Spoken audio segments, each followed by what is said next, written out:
ഇന്ന് സ്കൂളിൽ ഒരു സ്പെഷ്യൽ ഡേ നടക്കുകയാണ് കേട്ടോ. വേറൊന്നല്ല, കുട്ടികളെ ഫുഡ് ഫെസ്റ്റ് നടക്കുകയാണ് ഇന്ന്. ഒരു കുട്ടികൾ തന്നെ ഒരു 3-4 ഐറ്റംസ് കൊണ്ടുവന്നുണ്ട് കേട്ടോ. പിന്നെ ഈ ഒരു ഫുഡ് ഫെസ്റ്റിന് മെയിനായിട്ട് ഫോക്കസ് ചെയ്തത് നാടൻ ഫുഡിനോട് മാത്രമായിരുന്നു കേട്ടോ. നാടൻ ഫുഡിനാണ് മെയിനായിട്ട് ഫോക്കസ് ചെയ്തത്.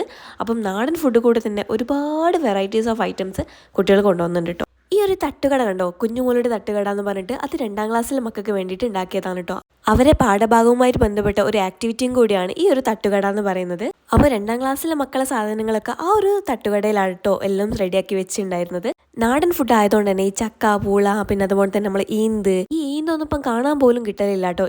അതുകൊണ്ടാണ് ഈ ഈന്തൊക്കെ ഉണക്കി പൊടിച്ചിട്ടൊക്കെ ഒരുപാട് സാധനങ്ങൾ ഡിഷായിട്ട് കൊണ്ടുപോകുന്നുണ്ട്. ഈ നാടൻ ഫുഡ് അല്ലാത്ത ഐറ്റംസും ഉണ്ട് കേട്ടോ. ഈ മുട്ടമാല, കേക്കുകൾ, പോളകൾ, അങ്ങനത്തെ ഒരുപാട് സാധനങ്ങളുണ്ട്. അതിൽ ഓരോ മക്കളെയും പാരൻസിനുണ്ട് കേട്ടോ ഇതിൽ അത്രമാത്രം പങ്കെന്ന് പറയുന്നത്. ചില മക്കളൊക്കെ പാരൻസും കൂടെ വന്ന് അവരെ അത്രമാത്രം ഹെൽപ്പ് ചെയ്തിട്ടുണ്ട്. അപ്പം എന്തായാലും ഒരു അടിപൊളി എക്സ്പീരിയൻസ് ഉണ്ടായിരുന്നു കേട്ടോ.